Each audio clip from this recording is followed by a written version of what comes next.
don't know about you, but I just can't help but chuckle inside each time a fellow Zimbabwean tells me they can't speak Shona, which is, one of our native ancestral traditional languages here in Zimbabwe.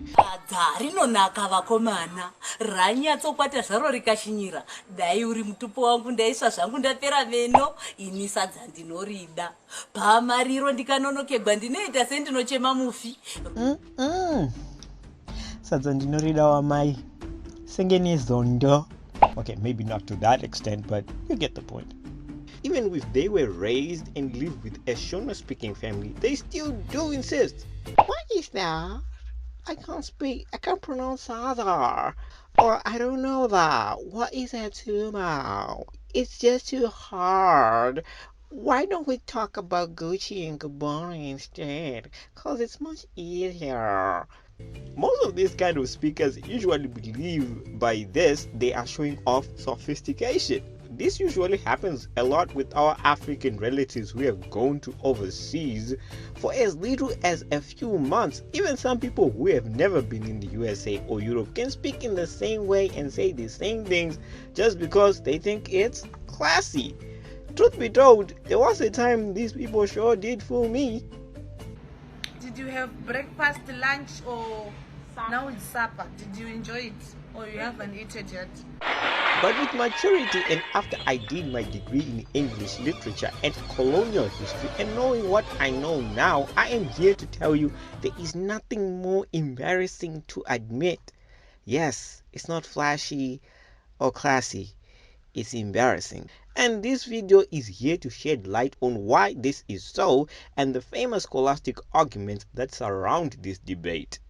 So, welcome to another Memesy special edition dedicated to the seemingly mundane but still very important subject of our African modes of communication as we both explore and lend our own special opinion to the endless raging argument known as the language debate.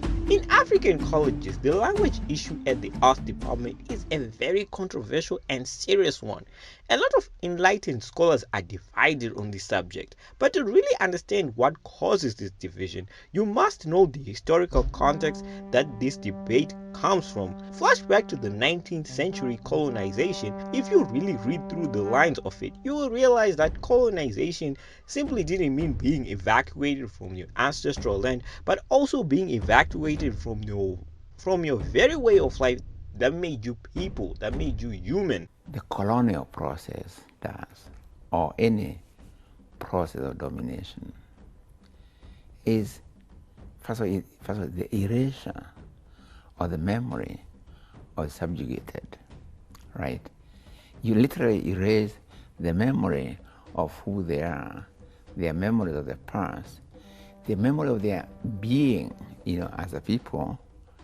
So after erasing that memory, you plant another memory, the memory of the colonizer or the memory of the one who is dominating. So in that case, the memory of the dominating becomes the beginning of your memory, right?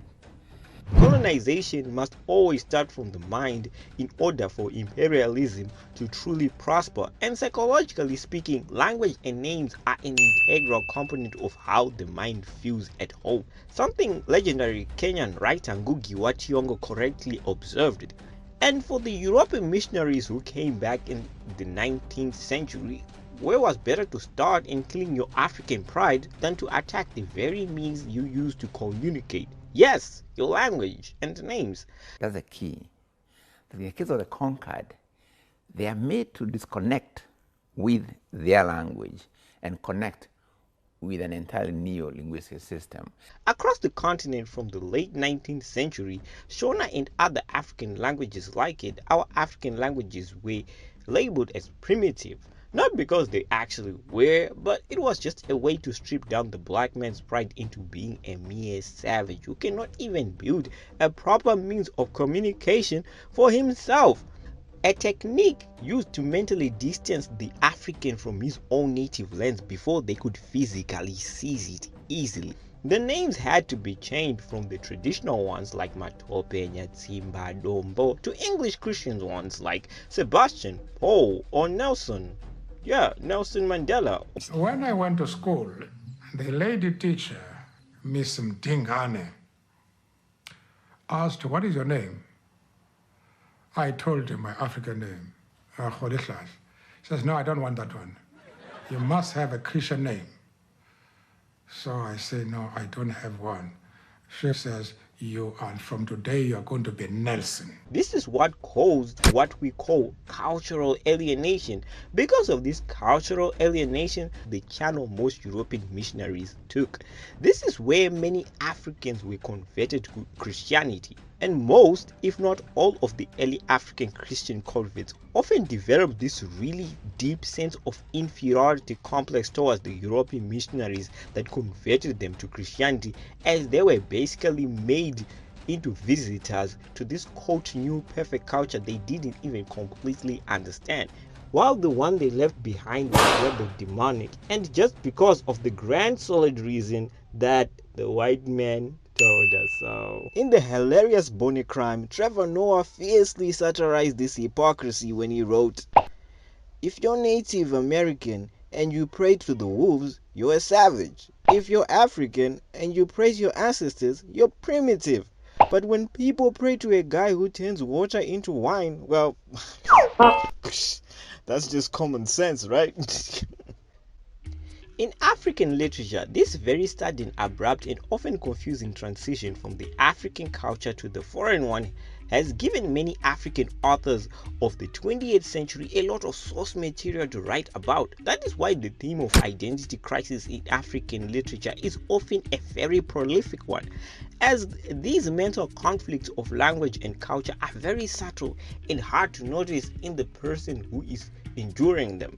So these are the colonial aspects of language alienation we discuss in college, especially in the arts department. We clearly get enlightened about this hidden agenda many people tend to overlook by those big novels we are forced to read. Books such as Houseboy, Things Fall Apart, Devil on a Cross, Petals of Blood, Mission to Kala, Waiting for Rain, Purple Hibiscus, and The Lion and the Jewel, and so many others all lay this identity crisis out in the open. Many of the lead characters in these novels also struggle to see through this subconscious wall. One such great example is Ferdinand Oyono's Houseboy, which has a central character that's very submissive to the European missionaries to the extent of rejecting his own father, but at the end of the day still struggles to truly adopt his newly adopted language as his own, because at the end of the day, as I said, it's not his own. It was just kind of forced down on their throats. This is when a character gets caught in between two worlds and ends up belonging to none. That's when he utters the great quote from the book, "What are we, a black man that are French?" Oh dude, what the hell? I definitely did not mean that. I swear I did not mean that. However, there are still literature characters who see clearly beyond the colonial alienation caused by languages, and because so attempt to rebel against the European language imposed system. Some famous examples who at least try to rebel against this system include Kunta Kinte from Alex Haley's 1976 semi-fictional novel Roots, who strongly attempts to resist the changing of his West Gambian name to Toby, even in the midst of being savagely whipped to do so. "I want to hear you say your name. Your name is Toby. What's your name?" Kunta.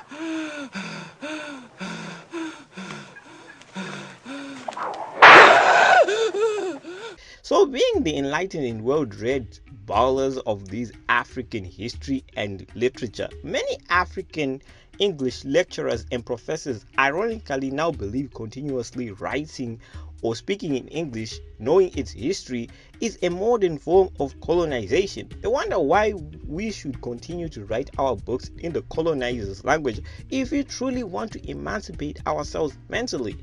While the other half still believe it's no longer a big deal since we are now more enlightened and much more in what we are dealing with here. This is what is called the language debate. This is a very controversial issue. When it was discussed in college theaters, we rarely reached a universal conclusion, and I sure love those arguments. Others like Zimbabweans Mashingai Zigomo and Dambudzo Marechera, Kenyan Ngugi wa Thiong'o, Nigerians Wolo Soyinka, Chimamanda Ngozi Adichie, and Chinua Achebe have all expressed opinions in this debate. Zimbabwean Dambudzo Marechera, as I said in that special documentary we originally created, spoke English all the time because he thought Shona was, quote, primitive.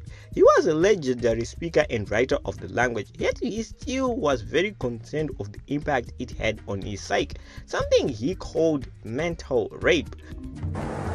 Even the success of my own books has made me part of the very system which is an intellectual rape of the black peoples. For this reason, he was very ashamed of the fact that he was more efficient in English than his native Shona language. Furthermore, with regards to this, it is impossible to talk about this language issue without mentioning the Kenyan author Ngugi wa Thiong'o, who is perhaps the most radical advocate against the use of European languages in the modern age, arguing that physical and psychological violence can be one and the same thing. Ngugi, who rejected his Christian childhood name James, believed education too can be a weapon as effective as a sword and a bullet. As a lecturer, he even attempted to have the entire English department banned from the University of Nairobi in Kenya in the 70s. He came to this decision of never writing in English ever again during his incarceration in 1978. He further went on to famously support and explain his decision in his 1986 magnum opus called DeColonising the Mind, which he wrote, "Struggle makes history, struggle makes us, and struggle is our history, our language, our being," and strongly criticizes other authors like Chimamanda or Chinua Achebe, who continue to write in the colonial languages, as he rhetorically asks, how does a writer, a novelist, shock his readers by telling them that these are neo-slaves when they themselves, the neo-slaves, are openly announcing the fact on the rooftops? To Ngugi, history or memory is one and the same thing. He professed to never write in the foreign language ever again, choosing his native Gikuyu language as his main writing language from there on. To this day, he actually perceives this choice as the best decision he has ever made. This is a direct contrast to another well-known legendary writer, Chinua Achebe, who believed English should be used to convey universal messages to a broader audience, while he still also believes this English should be Africanized as much as possible, a sort of new traditionalized Afrocentric version of it, a version that he used explicitly in Things Fall Apart. An English with traditional tropes such as Igbo words, proverbs, idioms, songs, phrases, folktales, and other elements of communal storytelling into the narrative in order to record and preserve African oral traditions to subvert colonial language and culture. Radical Zimbabwean poet Mashingai Zigomo has a poetic anthology called A Fine Madness, which was prefaced by Ngugi himself, a book that directly attacked neo-colonialism but still used English. In fact, it has a poem called Impeccable French and English, which strongly satirizes and attacks the indulgent dependence of Africans on foreign languages. But again, ironically, the book was written in English. But Mashingai Zigomo intelligently justifies his use of English in his highly critical attack of neocolonialism through language. He argues his use of English is only done to reach a wider audience, not that he is some sort of hypocrite who really lacks that self-awareness. Among other scholars who kind of support Chinua Achebe and Mashingai Zigomo is the famous Americana writer Chimamanda Ngozi Adichie. Chimamanda argues like unlike Ngugi, she now owns the English language and the language does not own her. She just uses it efficiently when she wants to convey international messages, but does not use it when she doesn't have to. Though it's clear both opposing sides for and against European languages indeed give some compelling solid arguments here, and I definitely see where they are coming from, but I personally resonate more with Chimamanda and Mashingaidze Gomo's side here. Yes, indeed, historically speaking, I totally agree. English and the other European languages like it played a huge role in distancing Africans from their humanity. But at the same time, we still cannot ignore the fact that it is now one of the most spoken languages in the world today, like it or not. We cannot deny its convenience as an international mode of communication that transpires borders. Even the Mandarin Chinese who are trying to achieve global domination are taking English classes to penetrate their new territories much more effectively, like in here. So knowing it is an undisputed big advantage in this modern age. However, I feel it only becomes a problem when this foreign language appears to come at the expense of your own native African language, to the extent you no longer want to speak your own native language, like a lot of people are trying to do these days. Ndo zvavanoita maZimbabweans kungoita 1 week munhu ari pa South Africa panzoka achitoti ne unoziva ku South Africa ne akangoenda kuEngland ndizvo auri ndisvikawo zvipanu chirungu chipi ichocho. That's when English announces its presence in someone's mind as a colonial barrier, and indeed becomes a form of colonial uproot and alienation, as Ngugi wrote in DeColonising the Mind. Culture embodies those moral, ethical, and aesthetic values, the set of spiritual eyeglasses through which they come from to view themselves and their place in the universe. So when you hear today's parents say such ignorant things like, "Don't talk to Tari and Shona, she only understands English," to other people, when they very well themselves can speak Shona themselves and come from a Shona background, you can't help but wonder. I mean, we actually have people who actually kind of gloat about the way they cannot pronounce or read certain Shona words, but they are Shona. Besides the fact that our native languages form an integral part of our identity as Africans, in Ngugi's words, it's also the memory of our history. And language is obviously the most important thing about memory. Language is really the keeper. Everybody's language is really the keeper of their memory. Because language is legacy passed from one generation to another. Besides, who would want to speak only one language if you can be able to speak two by default in this modern age? Because your mother tongue is your mother tongue, right? It is only natural you grasp it from your mother, and with English, you're totally going to learn it in school eventually. If not, in this information age, those Hollywood shows, films, and cartoons are now more accessible than ever before. But still, it's very important that African parents should teach their children to respect their native languages, man. I have seen these sorry instances where our grandmothers are forced to awkwardly speak a foreign language that they are clearly not comfortable with because her grandkids, quote, can't understand Shona. Or when a native speaker gives a wedding speech entirely in English, knowing very well that the rural elder majority of the crowd she is addressing probably don't understand what she is saying. This is heartbreaking for me to see. I'm gonna call a spade here.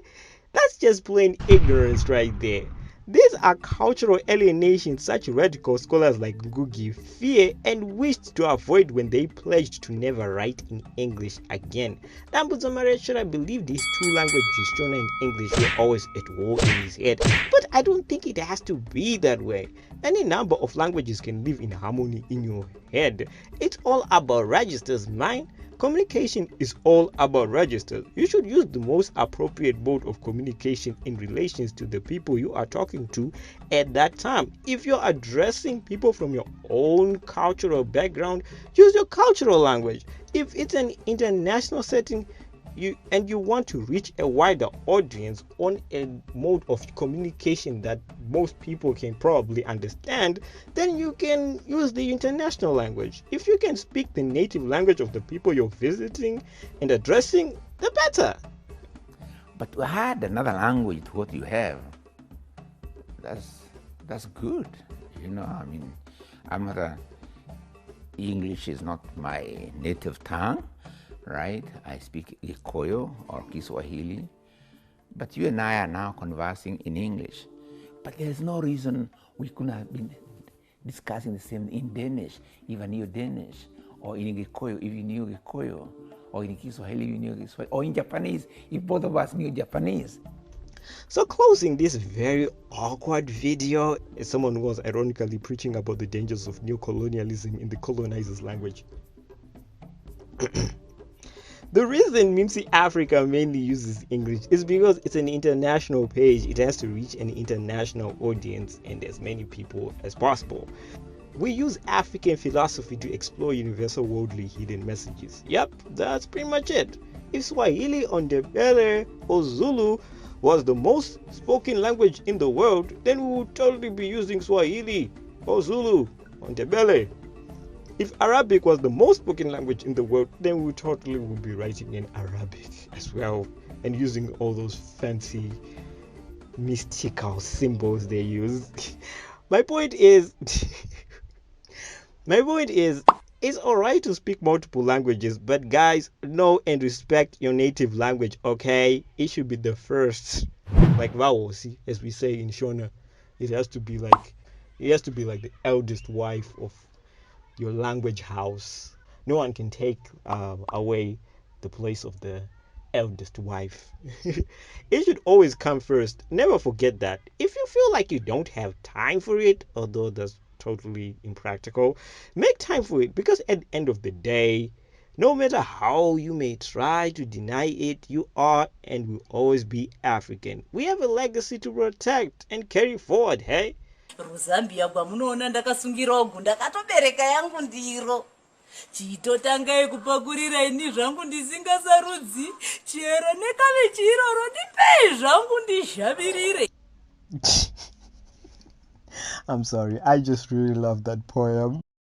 If you like what you see and want to see more, don't forget to subscribe, and I'll see you next time. And as always, thanks for watching Mimsi Africa. Yeah.